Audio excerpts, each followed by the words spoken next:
Alors, j'invite maintenant M. Lucien Pigeon à se présenter au micro. Bonsoir, M. Pigeon. Good afternoon, Madam President. Bonsoir. Good afternoon, everybody. Good afternoon, Madame Plante, Mayoress of Montreal. Nice to see you again. So I would like to leave 2 documents with the clerk. Thank you.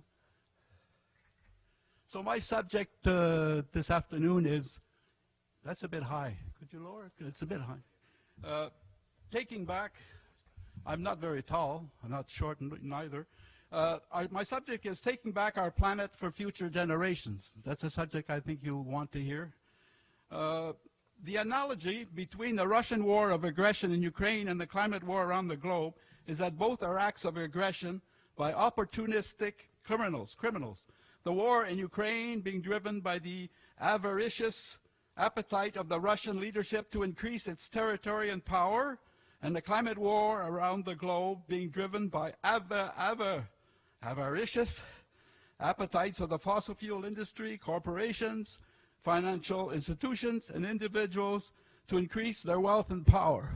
My question, how long will we allow criminals to wage war on our climate before we decide to act courageously and determined, like Ukrainians, to take back our planet and make it habitable for future generations? Merci. J'invite Mme Sophie Mosrol. Good afternoon, Mr. Good afternoon. Pigeon. They didn't cut my mic off this time. I'm glad to see you again for a second time this week. Well, you know we don't have all the powers that we would like in regarding the climate change, but you have an administration that is really forwardly engaged into ecological transition. We've been putting a lot of action in place in our powers. We also have a power of influence regarding the other level of government. We're doing a lot of representations to our provincial and federal vis-a-vis, and within our power, we're doing everything we can to tackle the climate crisis that we're in and the challenges that we're facing. So we're hoping that the population is going to join us too, and hopefully we're going to see great results in the upcoming years. Thank you. I know all that, and I thank you for all you're doing. My supplementary question, I'm going to wing it, which is something I don't like to do because I'm not a public speaker, but I'll try to. Listen, if I was mayor of Montreal, I would be out there blasting in the media every day.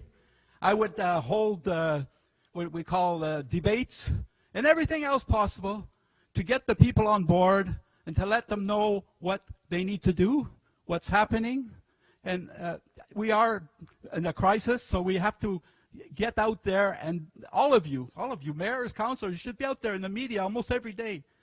So what are you doing that could be considered, what would you do that? Because I think that's what should be done.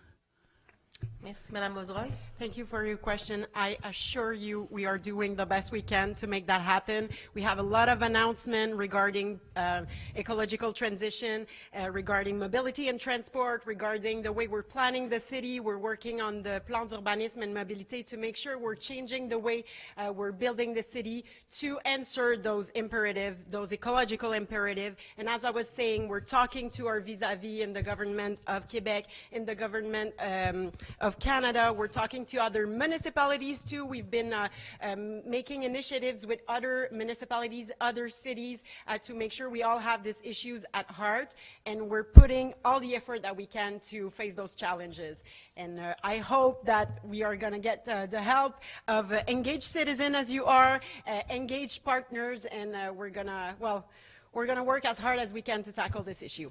Thank you very much. Good afternoon, everybody. Merci beaucoup. Bonne fin de journée.